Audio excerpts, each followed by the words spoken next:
Fala pessoal, estamos chegando com mais um destaque e entrevistas completas. Vocês têm pedido as lives que fazemos em nosso Instagram, motorsport.com.br. Foram algumas grandes entrevistas, a do Rubens Barrichello a gente já colocou aqui. Agora é a vez de Felipe Massa, vice-campeão mundial de Fórmula 1 em 2008 e atualmente na Fórmula E ele tem histórias maravilhosas. A gente vai apresentar agora. Mas antes, se inscreva no canal, ative suas notificações e deixe o seu like. Fala, Felipe, tudo bem, meu? Boa tarde. Tudo bem, cara? Tudo, e aí? Tudo jóia. Tá no Brasil, né? Tá em Botucatu? Tamo aqui. Cara, até queria que você contasse. É uma live diferente, não vou ficar te entrevistando, coisas muito técnicas e tal, mais histórias e tudo mais. Quando começou a crise, a pandemia, onde você estava? A Fórmula E foi tendo adiamentos, cancelamentos, teve a corrida no México. Em que momento que vocês, os massas, se ligaram e falaram, ó, bora para Botucatu, vamos fazer nossa quarentena lá? Bom, a gente fez a corrida, na verdade, fez a corrida do México, aí eu voltei para Mônaco, que é onde eu moro, e aí a gente foi para a corrida de Marrakech. E a corrida de Marrakech de Fórmula E já estava um cenário começando a se preocupar um pouco a Europa, né? Principalmente Itália já estava numa situação onde acho que os casos, né, não paravam de crescer, né, do vírus, e aumentando um pouco na França, um pouco na Espanha, mas ainda estava no começo da preocupação, né? E aí chegou um momento onde a escola do meu filho, que é em Mônaco, ainda continuava aberta, mas a maioria dos pais não estavam mandando os filhos para a escola, como a gente também. E aí começou a acontecer todo o problema, vai parar, tá tudo parando. Aí eu até conversei com a Rafa, com a minha esposa, e a gente resolveu vir para o Brasil, porque aqui é onde a gente tem a família, né? A estrutura familiar, eu acho que faz muito efeito, né? Num momento como esse, né? Então, a gente veio para cá e resolveu se juntar à família, e a gente está aqui em casa com toda a família reunida, que na verdade isso, por um lado, logicamente muito triste, né? De tudo aquilo que está acontecendo no mundo, né? Eu sinto bastante, né? Por tudo aquilo que está acontecendo, né? E é onde a gente acaba ficando sem poder, né? Sem força de fazer qualquer tipo de coisa, né? E sim ajudar as pessoas, né?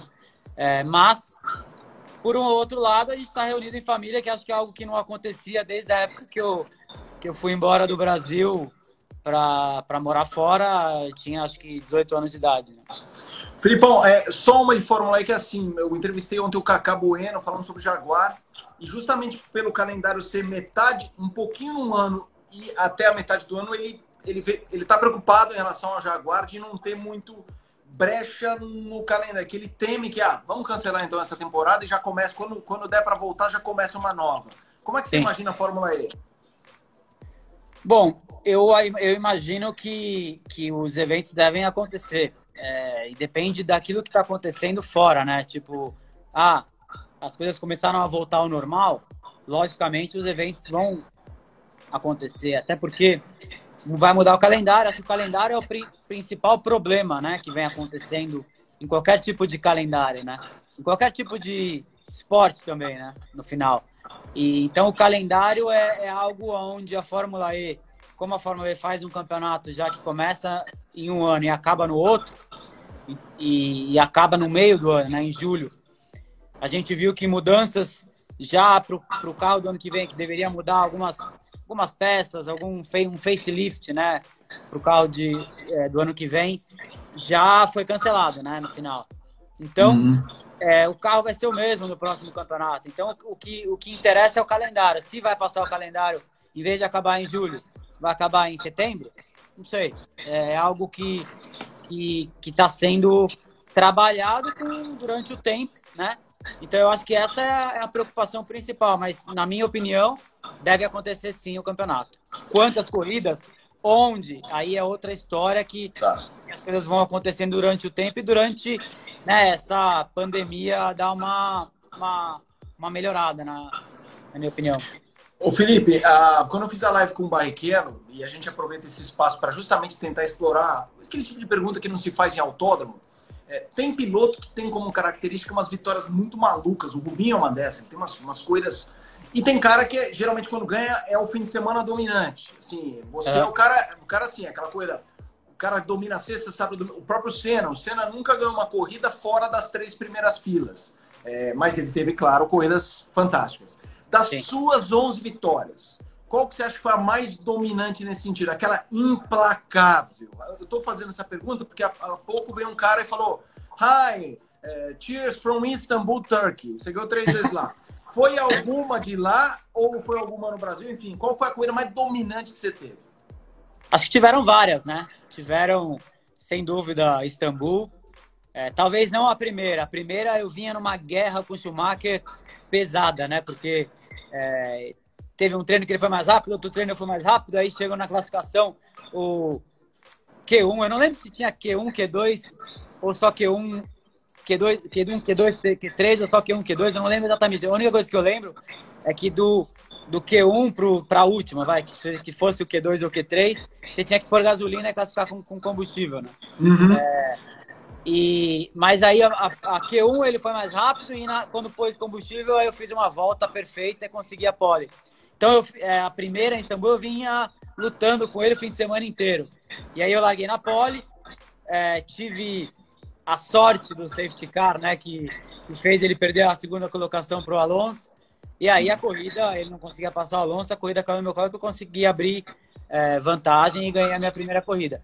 Talvez essa não seja que eu dominei o fim de semana, talvez a seguinte, ou as seguintes, né? Em Istambul foi dessa maneira, mas teve uma corrida no Bahrein também que eu dominei praticamente o fim de semana inteiro. E São Paulo, acredito que tenha sido uma corrida onde tanto 2006...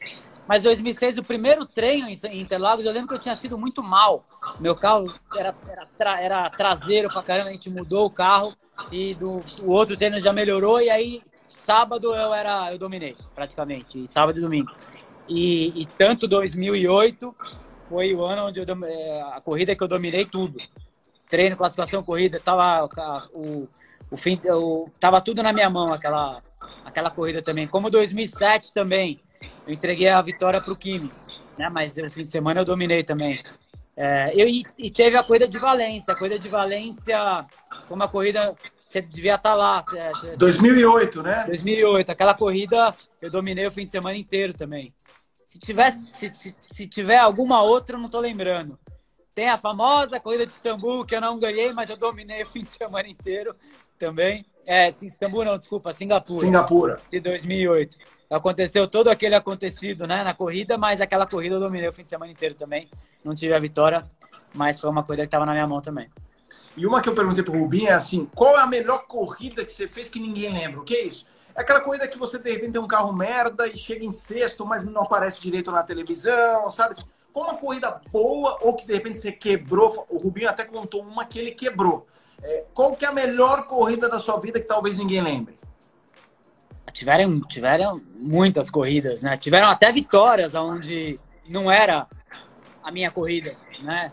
Como, por exemplo, a corrida de Spa, onde eu ganhei e não era uma corrida minha. Como tiveram outras que era corrida minha e não venci. Mas isso acontece normalmente, né? Eu lembro que teve a própria corrida de Interlagos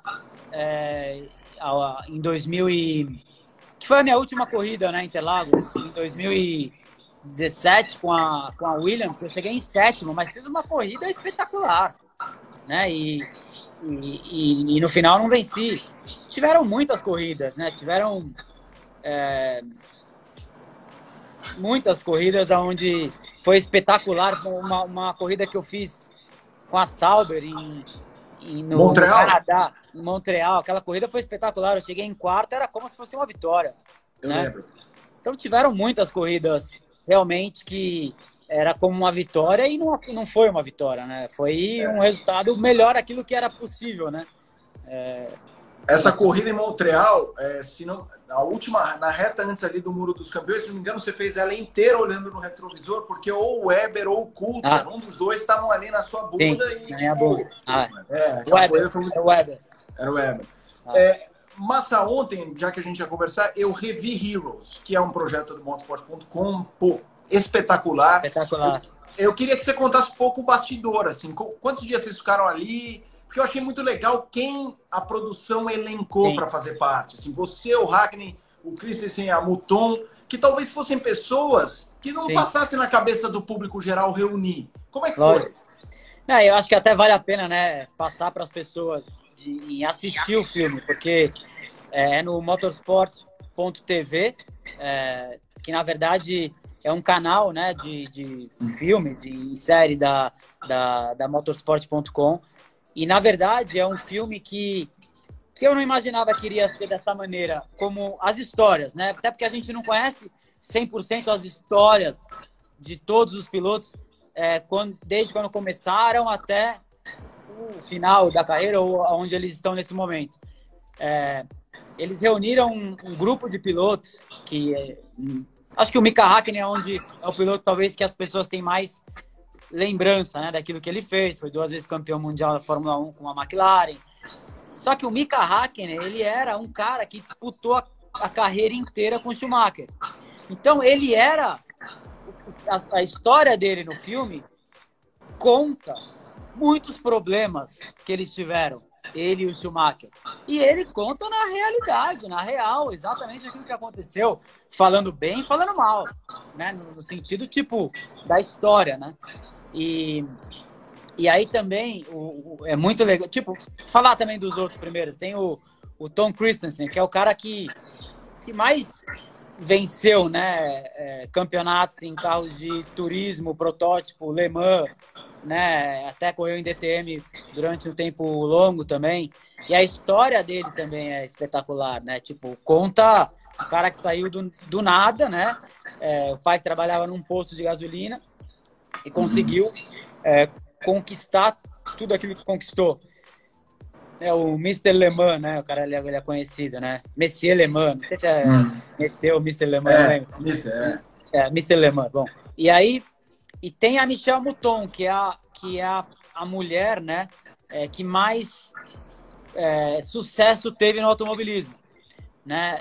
Ela correu de uma piloto de rally, né? E ela conseguiu títulos, e a história dela é incrível. Então, quando você começa a misturar um com o outro as histórias, tem histórias que é impossível não chorar, mas tem histórias que, pô, é muito bacana, né? Acompanhar, assistir e ver como a pessoa está passando, exatamente como aconteceu.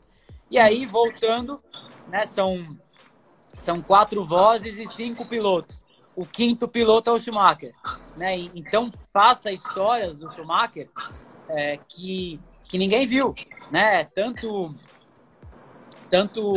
histórias da competição, como a gente tem com o Häkkinen em geral, mas como coisas que aconteceram que ninguém viu. Como, por exemplo, ele pedindo uma coletiva de imprensa que teve em Maranello depois daquela corrida que aconteceu com o Villeneuve, né? Que ele acabou jogando o Villeneuve para fora, né?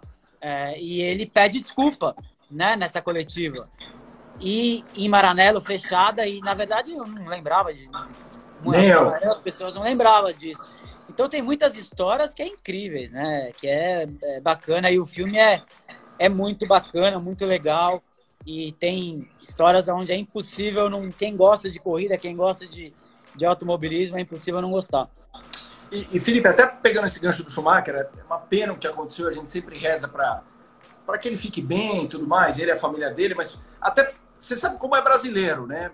Como o Senna morreu e depois veio o Schumacher, brasileiro, e daí teve a história do Schumacher e Rubinho. O Schumacher tinha uma rejeição enorme, que obviamente conforme o tempo passa. Cara, você consegue lembrar alguma história que mostra assim o gênio Schumacher? Alguma coisa que você viu que você falou, cacete, meu, olha o que esse alemão fez. E ao mesmo tempo um lado mais descontraído, que a gente imagina ele meio robozão assim. O Schumacher era descontraído. Ele era. E, na verdade, o descontraído dele, por algum motivo ele gostava muito do Brasil. Ele tinha uma relação comigo muito próxima, né?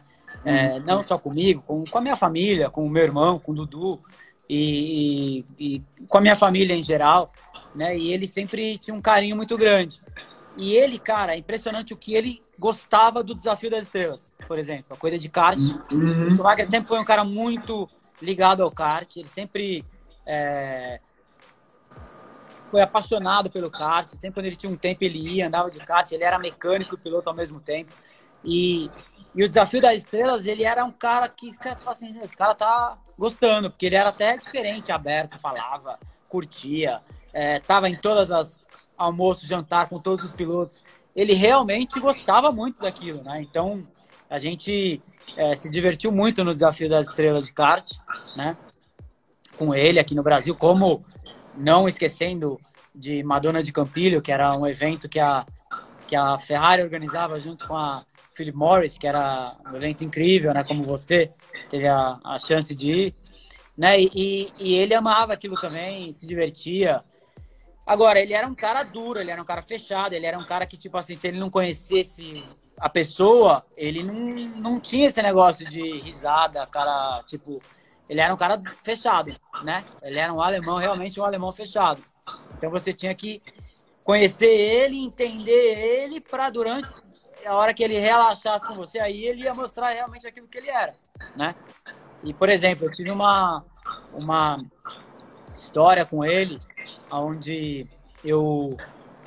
como você já deve ter ouvido falar, quando eu era criança, infelizmente o Senna me negou um autógrafo, né? E aquilo, pô, foi muito difícil para mim, porque, pô, eu era um fã, eu era uma criança com o papelzinho na mão, junto com outras 2 ou 3 que estavam comigo, e a gente não teve um autógrafo do Senna, né? E foi algo que eu levei para minha vida inteira, tipo, cheguei na Fórmula 1, consegui ser piloto de Fórmula 1, correr em equipes grandes como a Ferrari e ter, né, sempre muita gente pedindo autógrafo, né? E eu nunca consegui falar não para uma criança, porque sempre me lembrei daquele momento, entendeu? E uma vez a gente estava num jantar com o Schumacher em Barcelona, estava tendo a corrida de Fórmula 1, a gente foi jantar em Barcelona, numa cidadezinha ali pertinho de Montmeló, e a cidadezinha bem pequena, né? E a gente jantou, tava ele, o Jean Todt, o Nicolas Todt. E aí, na hora que a gente estava saindo do restaurante, o Schumacher entrou no carro e estava a cidade inteira esperando ele sair, né? Então ele saiu, entrou no carro, eu entrei junto no carro e tal, e ele esperando as pessoas entrar no carro, ele ficou lá, ele sempre guiava, né? Sempre entrou lá no volante, ele sempre lá esperando as pessoas entrarem pra gente sair. E, meu, em volta do carro, um monte de gente esperando, batendo na janela para pedir autógrafo, ele nem se mexia, nem olhava de lado. E aquilo tava me dando tinha um menininho que batia, tipo, com aquela cara, aquela emoção. Colado no vidro, sim. Colado no vidro, uma emoção, tipo assim, pelo amor de Deus, me dá um autógrafo, faz alguma coisa, abre o vidro, sei lá, qualquer coisa. E aquele menininho tava me deixando maluco. Eu falei assim, não é possível que ele não vai abrir, que ele não vai... E aí eu cutuquei ele e falei assim, Michael, pelo amor de Deus, pelo menos pro menininho, né? Aí, eu falei, faz isso, por favor. Aí ele olhou pro menininho, abaixou o vidro, deu autógrafo pro menino, logicamente. Aí ele deu mais uns 10 autógrafos, né? E aí a gente foi embora e eu contei a história para ele, né? Eu contei a história daquilo que tinha acontecido e ele gostou de ouvir a história, né? E sem dúvida falou, você tinha razão mesmo. Sabe, tipo, só que mostra o jeito do cara. O jeito do cara é tipo assim, não tem emoção, entendeu? E a gente tem muita emoção brasileira, né? Então no final foi uma história interessante que aconteceu que vale a pena contar. Contando histórias, né? Você citou Madonna de Campilho, o Kimi Raikkonen é um cara que tem um público muito fiel, assim. Quem gosta, ele vira um personagem e tal, do jeito dele. Você é um, né? Não. Você gosta? Não, mas você gosta. Eu gosto do Kimi, Você foi lá fazer uma entrevista com ele uma vez na Fui eu Finlândia, e Lívio. né? Eu e Lívio, Que foi bacana, não foi? Sim, a origem dele é bacana beça, o pai dele super simples, o pai dele asfaltava a estrada, quando fazia inverno trabalhava no restaurante tirando o casaco das pessoas para ganhar um trocado extra e ele correr. A mãe dele é uma figura, até eu conversei com a sua mãe, que parece que elas se encontravam e conversavam. Eu queria que você falasse do Kimi, que assim, é um cara que fala pouco, mas a impressão que dá é que é um cara justo. Assim, é um cara Sim. que, como companheiro, política zero, não vai te apunhalar. E aí eu queria que você falasse se ele tem alguma história dele assim de conversa, de 3 minutos de conversa. Assim, oh, blá, blá, blá, blá. Bom, na verdade, o Kimi, ele realmente é um cara muito estranho. É um dos caras mais estranhos que eu já conheci na vida, né?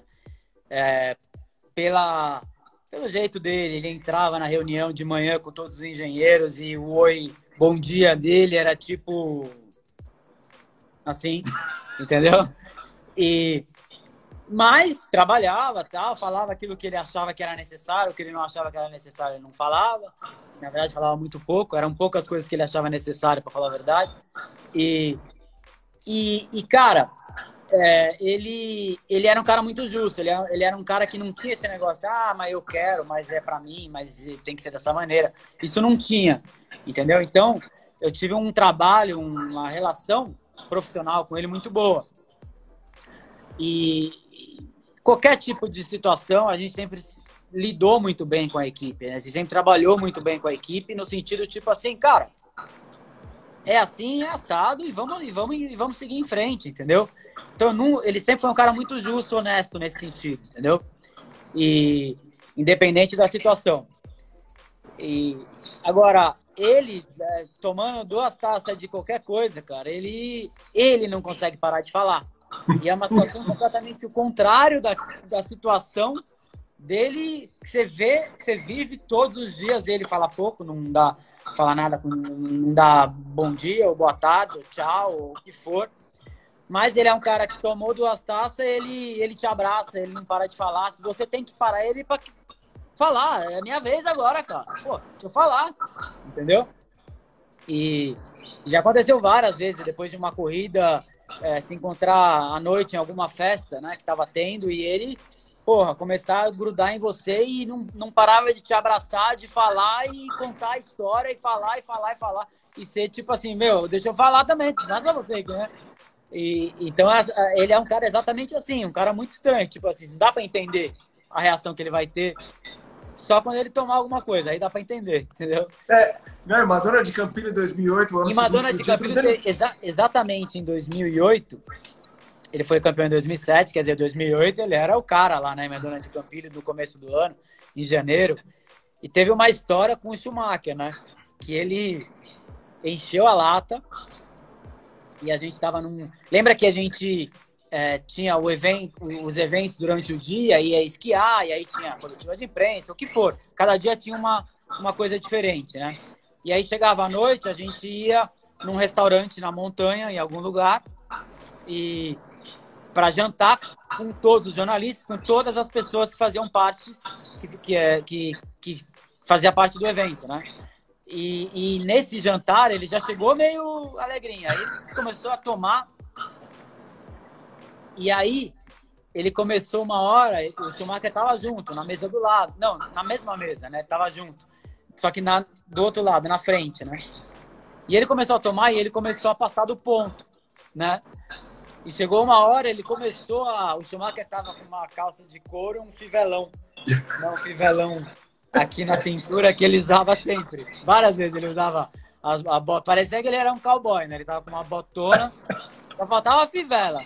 Ele tava com uma botona e uma fivela, desculpa, só faltava a espora.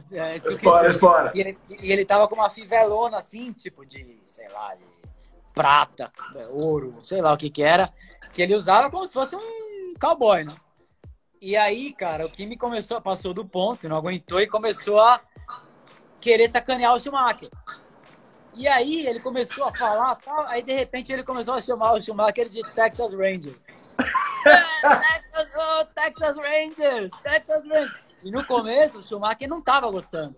Só que ele conhecia ele sabia que o Kimi não adiantava ele não gostar, porque o cara passou do ponto, cara, não tem o que fazer, entendeu?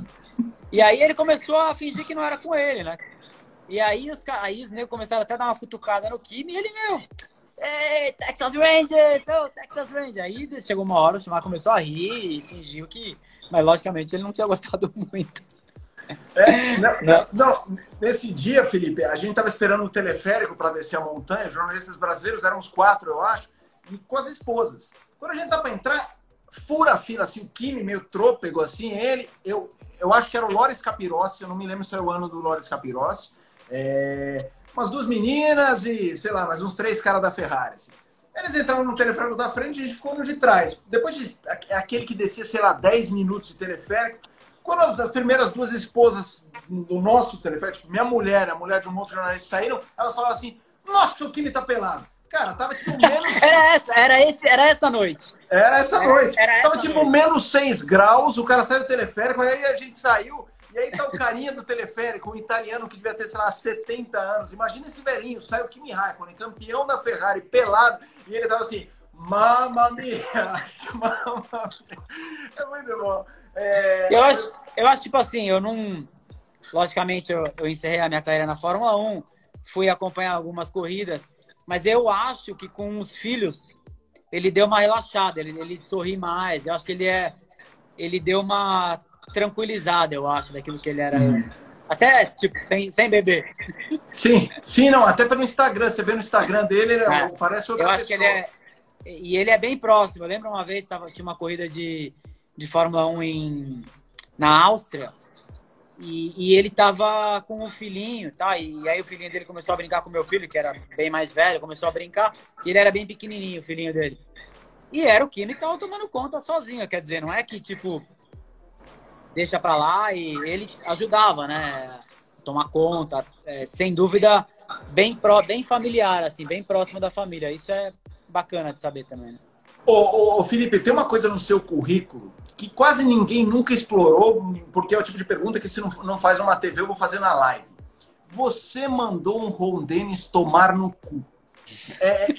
Tem algum desdobramento? A merda. Não, você não fala vafunculo? Eu acho que você fala vafunculo. Vai cagar. Vai cagar? Ah, tá. Vai cagar então você mandou ele cagar. Não teve nenhum desdobramento, porque o Ron Dennis é um vencedor. Tiramos o chapéu pra ele, mas era um cara meio mala, assim. Nunca fui com a onda dele, cara. Nunca fui com a onda dele, cara. Então, mas o Jean Todt não soltou uma brava, Felipe, brava? Tipo, o Max Mosley que ligou e falou, Felipe, não teve nenhum desdobramento? Bom, o Jean Todt, eu acho que deve ter gostado também. Acho que a maioria não ia muito com a onda do Ron Dennis, né? Não é só uma pessoa, né? E agora, o Max Mosley, eu nunca tive relação com ele. Nunca, apenas de cumprimentar, mas eu nunca tive, assim, uma relação próxima dele. E não, eu tava discutindo com o Alonso. A gente se bateu nas últimas voltas da corrida. Ele acabou vencendo, eu cheguei em segundo. E aí eu tava tentando segurar minha posição, a gente acabou encostando. E aí eu saí do carro, tava meio puto, lógico, subi lá pro pódio. E ele se desceu do carro, fez uma cena que eu tinha tipo, dando a entender que eu era tinha sido sujo, entendeu? Com ele. E a hora que ele chegou lá em cima, eu não vi nada disso. A hora que ele chegou lá no pódio, eu fui dar a mão pra ele pra dar parabéns pela vitória. E aí ele veio falar que eu era sujo, você é sujo, e não tinha sido sujo, tava disputando, né? E independente, ele ganhou a corrida, aí eu comecei a brigar com ele e falar pra ele que ele venceu a corrida e veio falar isso, quer dizer, eu tava dando parabéns pra ele pela corrida, vem falar que eu sou sujo eu não sou. E aí rolou aquela discussão e o Ron Dennis entrou no meio, uma hora que começou a aumentar, né, o tom. O Ron Dennis entrou no meio e eu falei, vá cagar anche te, em italiano, porque eu tava discutindo em italiano com o Alonso. Aí continuei mandando ele a merda praticamente em italiano também e acabou. Mas fiquei feliz, porque nunca fui muito com a onda do Ron Dennis, pra falar a verdade também. Sobre o Alonso, 2 histórias. Quando vocês viraram companheiros, ou até depois disso, vocês falaram sobre a briga em si, ou viraram a página? Essa é uma pergunta. Falamos, tipo, no sentido de brincadeira, até porque depois, né, da briga, ele veio pedir desculpa, né? Então acabou, pedir desculpa tá valendo. Ninguém... Era aquilo que aconteceu na pista. Depois disso, acabou, passou, entendeu? Então rolou, né, uma conversa, mas na brincadeira, nada de sério, entendeu? A outra que eu ia te perguntar do Alonso envolve Singapura. Vocês nunca conversaram sobre Singapura 2008, quando ele foi ferrarista? Minha primeira pergunta. E todo mundo nesse episódio pensa no Briatore, no Pat Simmons e no Nelsinho, e ele acabou, não sabe. Você acha que ele não sabia ou sabia? Eu acho, para falar a verdade, que ele sabia, na minha opinião. Isso é a minha opinião. Agora, provas a gente não tem, né? É difícil, né, ter provas em algo onde você não... Prova é uma coisa muito séria, né, no final. Claro. Então, eu acredito e acho que ele sabia, até porque, conhecendo o Alonso dentro da Ferrari, que ele sabia de tudo aquilo que estava acontecendo, ele não ia saber da Renault. Tipo, não é o que eu acho, né?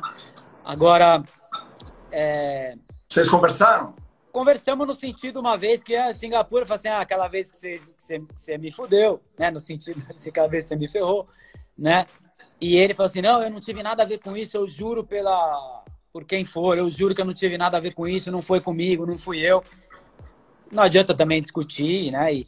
Então ele deu a opinião dele naquele momento. Mas eu nunca sentei para ele para falar olho no olho sobre a coisa que a gente nunca fez. Claro. Eu também, a entrevista é contigo, mas eu também acho que ele sabia por dois motivos. O que você falou, que ele gerenciava tudo, o cara sabe tudo. E aquele era um ano que, é o que você falou, quem ia para a última parte quem ia para o Q3 tinha que largar com a combustível que treinava. Tanto que você Sim. fez a pole com mais combustível que o Hamilton, inclusive. Sim. E ele teve um problema técnico e largou do fundo. Quem largava do fundo, largava com um monte de combustível, porque para todo mundo parar e continuar. Como é que eles largaram com 10 voltas de gasolina e ele achou normal, sem saber? Não, estava tudo programado. Estava tudo programado. Tudo programado. Que ele sabia que alguma coisa ia acontecer naquela corrida, isso é claro. Não tinha como não saber, né? Até porque ele estava largando lá atrás, com pouca gasolina, né? Esperando a situação, assim que o Nelsinho bateu, ele parou no box. Então não tinha como não saber. Agora, logicamente, ele põe na situação tipo assim, mandaram eu fazer e eu sigo a ordem da equipe. Ô Felipe, voltando à sua visão, eu entrevistei o Rubinho e ele... eu perguntei para ele porque o Schumacher e o Senna na França em 92 saíram na porrada. Perguntei se ele sabia alguma história e tal. Ele falou que nunca conversou com os dois a respeito. Acho que não chegaram a sair na porrada. Acho que eles se desentenderam, não foi assim? Eles se desentenderam, mas rolam. Aí justamente isso, rola um mito de que eles teriam Eu não sei. Só que daí ele contou que o Senna, todo mundo sabe, que o Senna meteu a mão no Irvine. E aí o Rubinho o que ninguém sabia é que o Rubinho, como companheiro do Irvine naquela corrida, estava na sala. Então na live ele contou como foi.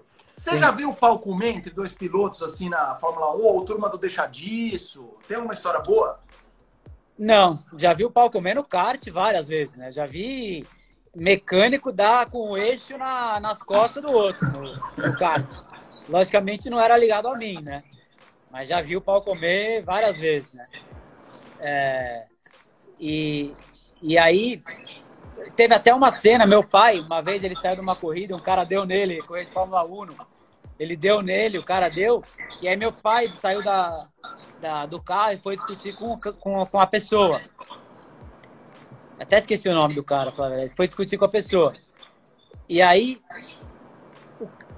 o meu pai foi discutir com o cara falou pra ele, não, desculpa, eu achei que era o seu irmão, por isso que eu dei pra tirar. Porque o cara tirou meu pai da corrida, por querer. Tirou por querer. Aí meu pai foi conversar com o cara falou assim, não, eu achei que era seu irmão, por isso que eu dei. Aí meu pai deu nele, né? Tipo, e aí meu pai deu nele, e aí tomou bolsada da mulher do cara ainda. Aí falou, né? E aí depois teve acho que o Montanher era o diretor de prova, veio falar pro meu pai falou assim, quantas vezes o cara passar aqui, eu vou dar nele. Falou, e aí meu pai foi penalizado, sei lá, 3 corridas, 2 corridas, eu não lembro. Então teve uma cena também do meu pai, daquele corrida de Fórmula 1. E agora na Fórmula 1 eu nunca vi o pau comer. Teve algumas discussões, né? Mas o pau comer eu nunca vi. Ô Márcia, você é um sarrista, assim, de sacanear colega e tal. A maior sacanagem que você fez na Fórmula 1 foi aquela com o Villeneuve ou teve outras? Do qual do Villeneuve? Conte a da garrafinha de água. O cara chamava Cláudio Gontijo, agora que eu vi aqui, o Dudu escreveu aqui, que tá aqui do meu lado. Tá mandando um abraço também. Manda outro dele. Do Villeneuve? Da garrafinha. Não, na verdade o Villeneuve, ele era meu companheiro de equipe na Sauber em 2005, né? E ele sempre tomava uma garrafinha, ficava sempre tomando um líquido, né? Que parecia um xixi. né? E aí um dia eu falei assim, vou dar uma sacaneada nesse cara, né? E tinha uma garrafinha vazia lá, eu peguei e dei uma completada na garrafinha. E aí ele chegou lá, experimentou e ficou maluco. Falou que isso não se faz. Foi uma brincadeira que eu fiz com ele, né? Ele ficou puto? Ficou puto, mas também depois já passou. E a gente, ó, quando a gente começou a ter uma boa amizade, porque no começo eu não gostava dele, porque o Villeneuve, normalmente ele sempre... Qualquer piloto jovem que entra na Fórmula 1, ele odeia. Qualquer piloto. Até agora, como comentarista, qualquer piloto jovem que entra na Fórmula 1, ele vai falar mal o ano inteiro do cara. Aí, durante os anos, ele vai diminuindo. Né? Então, ele sempre odiou o piloto jovem. Eu lembro que no meu primeiro ano, ele corria na Bar? Na Bar, né? Ele corria na Bar e eu corria na Sauber, e aí toda reunião ele vinha querer falar mal de mim, falava mal do outro piloto, do Sato também, que corria na Jordan, e falava mal, ele adorava falar mal do Jordan. E eu nunca fiz nada pra esse cara, o cara tá falando mal de mim, cara. Isso no briefing? Isso no briefing? No briefing, no briefing. E aí, ele virou meu companheiro de equipe, depois de um tempo, eu nunca ia com a onda dele, aí ele começou a querer puxar papo, e eu fechadão com ele e tal. Ele querendo puxar papo. Aí tava tendo um treino pré-temporada em Imola. E aí tava chovendo, e o treino foi cancelado durante um tempo lá, e a gente ficou sentado, porque naquela época não tinha nem motorhome, ficava sentado ali na cadeirinha, num frio, dentro do box ali. A gente ficou sentado ali, e ele começou a puxar papo comigo e eu na minha. Aí ele falou assim, por que você não fala comigo? Ele falou. Eu falei, porque eu sempre te achei um merda, né? Eu falei, porra, você sempre falou mal de piloto jovem. Desde quando eu entrei na Fórmula 1 até hoje, eu vejo você massacrar os moleques jovens sem ter feito nada pra você. Eu falei assim, você sempre falou mal de mim, agora você quer ser amigo? Eu falei pra ele. Aí ele falou assim, eu fiz bastante cagada mesmo, cara. Porra, deixa pra lá. Aí depois dali a gente começou a ter uma relação e viramos amigos. Até hoje. Gosto dele. Ele é um cara muito duro, fala mal de muita gente. Adora ser o diferente, adora, né? É um personagem, né? Mas ele eu fiquei amigo dele e tenho uma ótima relação com ele depois disso, né, que aconteceu. Ô Felipe, você mora em Mônaco há algum tempo. O Leclerc que você conheceu pequenininho, porque ele é de lá, o cara é diferente, é cedo ainda para dizer se ele é tão maior que o Vettel. Fala um pouquinho do Leclerc. Pô, eu conheci ele, na verdade o empresário dele é o Nicolas Todd, que é meu empresário também. Eu conheci o Charles, ele tinha 13 anos, ele corria de kart ainda. E, na verdade, o Charles, quem apresentou ele para o Nicolas foi o Jules Bianchi. O Jules Bianchi, né, que o Nicolas também era empresário, e naquela época corria na Marussia, ele que apresentou o Charles para o Nicolas, até porque o Jules sempre ajudou o Charles na carreira do Charles no kart, né? E sempre muitas vezes foi mecânico do Charles. Então eles tinham uma relação muito próxima. Parece também que o irmão mais velho do Leclerc era o melhor amigo do Jules também. Né? Então eles sempre tiveram uma relação bem próxima. Então ele apresentou o Leclerc para o Nicolas, e eu conheci bem na época que o Nicolas começou a trabalhar, né? E na verdade ajudar o Charles, até porque o Charles estava numa situação bem difícil financeiramente. Eu tenho até essa foto aqui, ó. Levanta isso. Ah, legal. Tá vendo? Essa foto ele era pequenininho, tá vendo? Sim, sim. Quer dizer, do meu tamanho, né? Ele era novinho. Então, e aí o Nicolas começou a ajudar, porque o Charles vinha numa situação difícil financeiramente, né? E na verdade o Nicolas que levou o Charles desde o kart até a Fórmula 1, até arrumando o lado financeiro pro Charles correr, né? E então, tipo assim, eu conheci ele muito pequeno e é um cara que sempre mostrou um talento diferente, né? mesmo no kart, como nas categorias de base, ganhou praticamente todas as categorias que correu, né? E impressionou muito. Acho que a categoria que ele impressionou mais, lógico, na GP3 ele também ganhou, impressionou, mas acho que a que ele impressionou mais foi na Fórmula 2, né? Que era a GP2 ainda na época. Pô, ele ganhou tudo, né? E foi desclassificado, acho que umas 2 corridas ainda. Ele poderia ter encerrado o campeonato no meio do ano. E para mim ele é um cara diferente, ele é um cara talentoso, ele é um cara que é um futuro campeão da Fórmula 1, como o Verstappen também é, né? E agora, maior que o Vettel, ele pode ser, mas acho que é um momento, tipo assim, cara, o Vettel é um super piloto, a gente tem que respeitar, né? Porque é muito difícil, tem muita gente que gosta de tirar, né, aquilo que o cara conquistou, né? O respeito do cara como piloto. O cara ganhou 4 títulos, 4 campeonatos e não o piloto não vence à toa, entendeu? Então, no final, a gente tem que respeitar, eu respeito, né, o que o Vettel fez. O Charles pode bater? Tem o talento para isso? Tem. Agora, estamos no começo, né? Vamos esperar as coisas acontecerem, mas tem grande chance, lógico, pelo talento que ele tem, como o talento que o Vettel também mostrou, né? Na carreira, né? Sempre, né? Então, no final, é um cara que é um futuro campeão. Eu ponho os dois, ele e o Verstappen, como os nossos futuros campeões aí na Fórmula 1. Felipe, eu perguntei pro Rubinho... Ele tem uma cabeça muito boa, a gente não pode esquecer, né? Ele perdeu o pai, né? Ele corria ainda de GP2 e o pai morreu. O pai sofria, né? Um problema sério de cirrose, né? Bebia?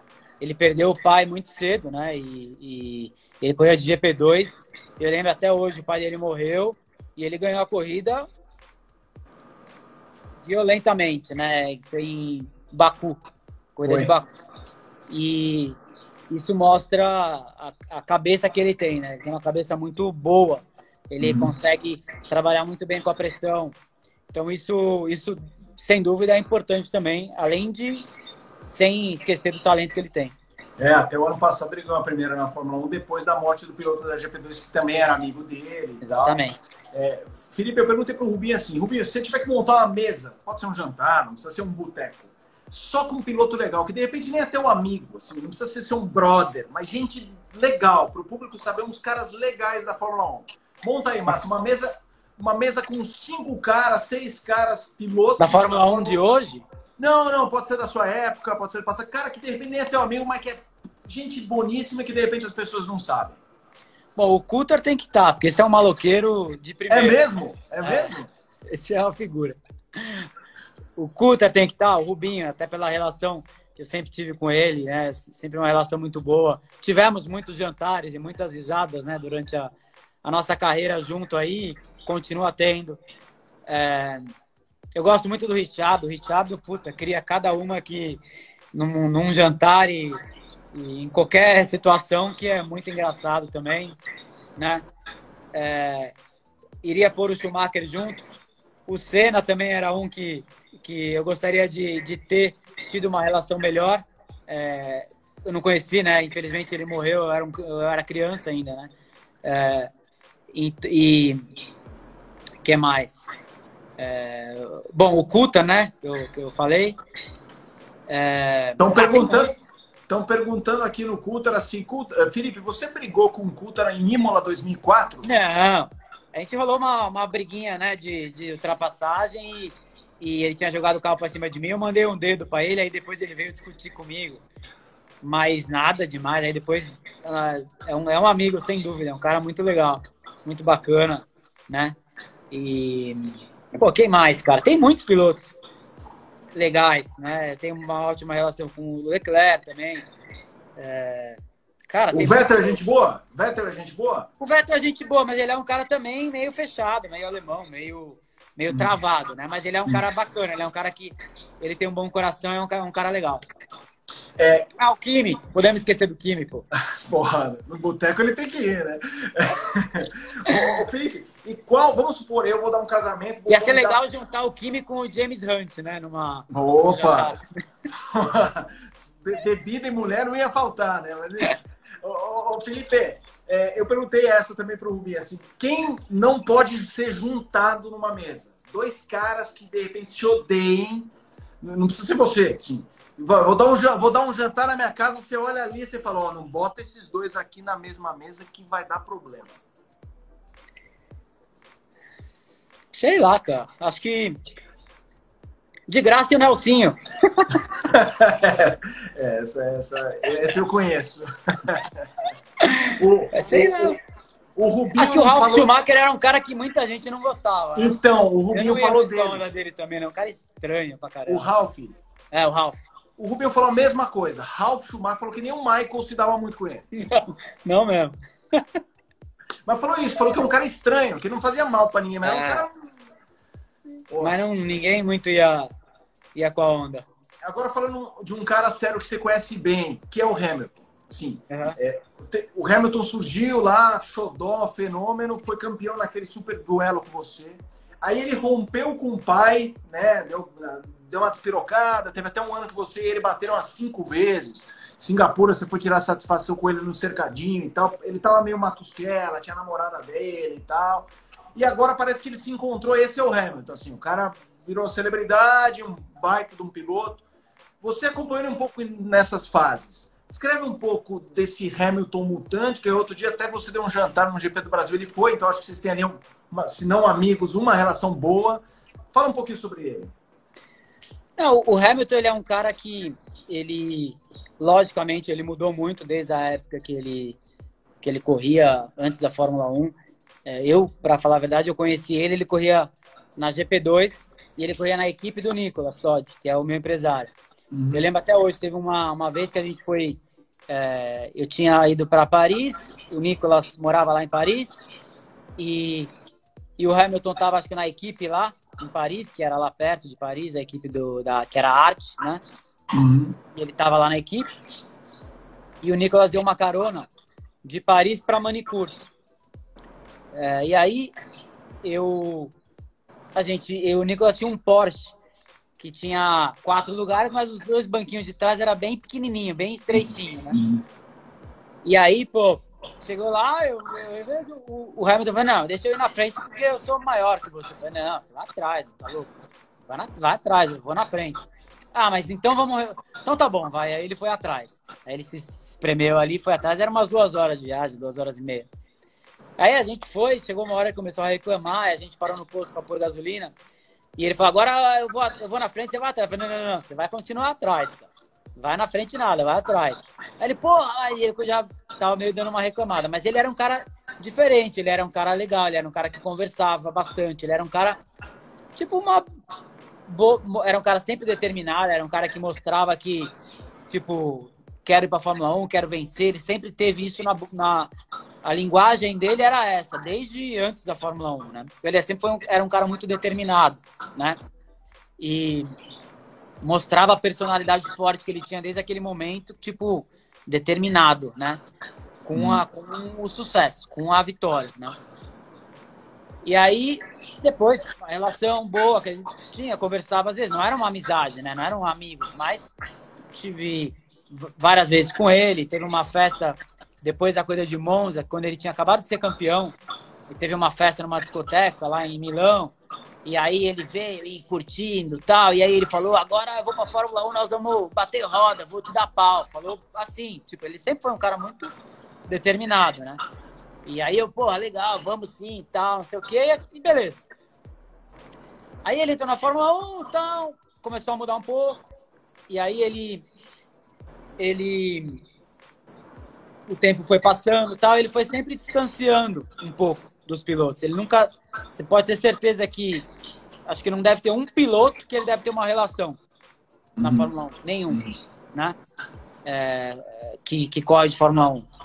Ele se distanciou, ele foi pro mundo dele, o mundo em Hollywood, um mundo diferente, um mundo de popstar, né? Sempre respeitei ele, porque ele é um piloto excepcional, e ele é um cara que, independente do jeito dele, da mentalidade dele, ele faz coisas boas, né? Então ele tem um coração bom, na minha opinião, né? Passou em algumas fases difíceis.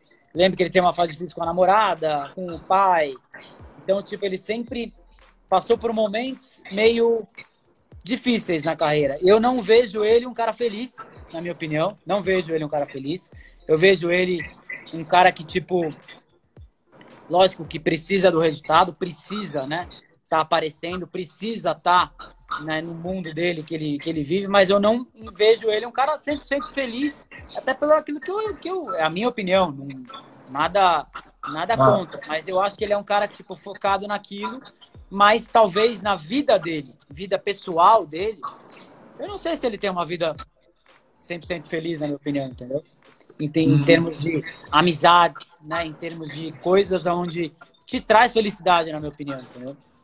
Filipão, reta final, umas perguntas ping-pong. Aquele escândalo de 2007, quando Nigel Stepney passou informação para a McLaren e tal, você lembra quando você ficou sabendo disso? Tipo, quando alguém, sei lá, em Maranamel, vocês não sabem, aquele maledetto. Quando foi?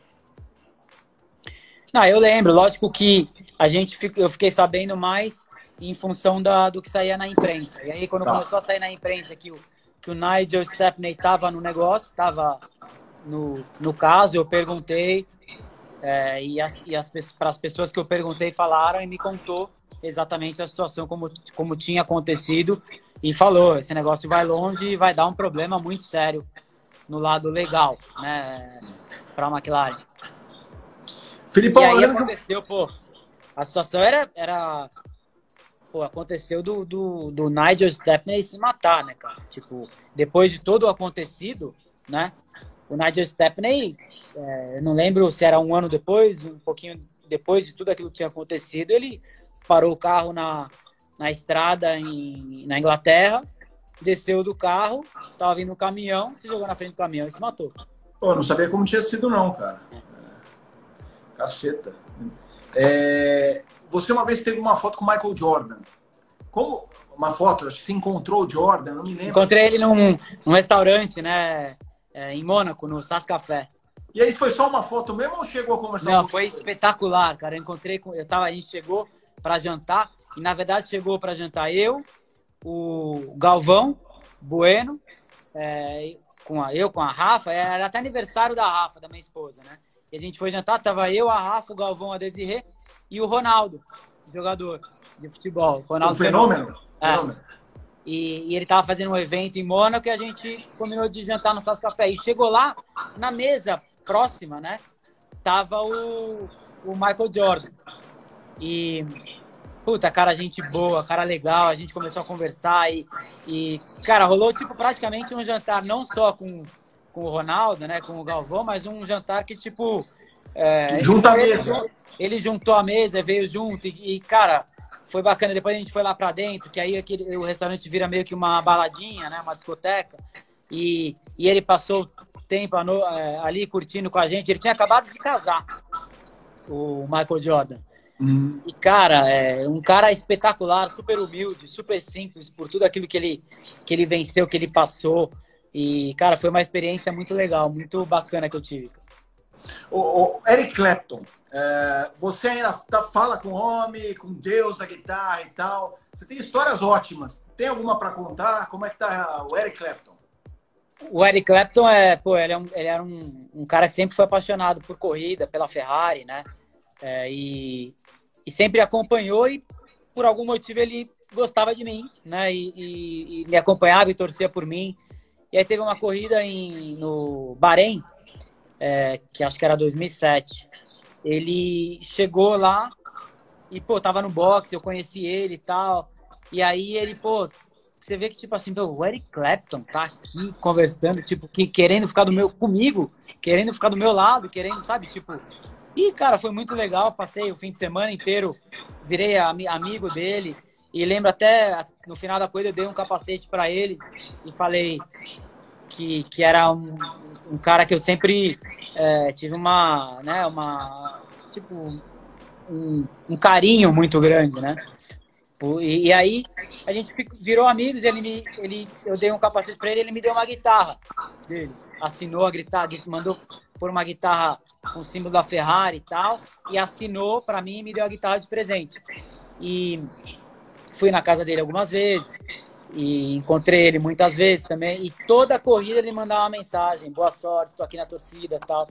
Então tenho ainda, né, algumas trocas de mensagens, né, mas ele é um cara que super simples, veio até fazer um show no Brasil e antes de começar o show, ele não era um cara também muito aberto de falar muito. Ele vinha, tocava e ia embora. Hello, tocava, tchau, thank you e ia embora. Eu lembro que quando ele veio no Brasil, ele veio fazer um show e antes de começar o show, ele falou: esse show aqui é pro meu amigo e irmão Felipe Massa, que ele fez um show em São Paulo. E até recebeu o meu irmão, que estava lá no show, a minha família. Eu não estava no Brasil, eu não fui, mas ele recebeu e acompanhou e fez esse show também, fazendo isso, que para mim foi sempre um prazer imenso. Mais duas, Filipão. O seu primeiro carro qual foi? Meu primeiro carro foi um Palio 1000. Foi com esse Palio 1000 que uma vez você foi fazer uma curva perto de Interlagos, perdeu o controle dele, tinha uma polícia. Conta essa história, cara. Eu corria de uma Chevrolet, aí minha equipe era descendo ali perto de chegar ali em Interlagos, descendo, indo pra represa, né? E aí tinha uma descida assim, e você chegava lá embaixo, tinha uma curvinha 90 graus assim, e eu sempre fazia rápido aquela curva, e em segunda.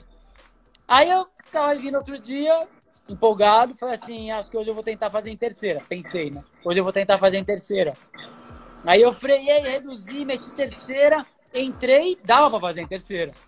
Entrei, a hora que eu cheguei no meio da curva, o carrinho de lado, assim, entrando na curva de lado, a tiazinha tava lavando o quintal da casa dela, tinha uma casa bem na esquina.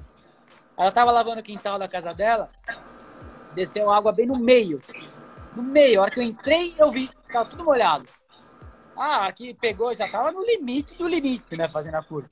A hora que eu peguei a água, meu carro saiu de traseira, eu dei na guia, o carro levantou e caí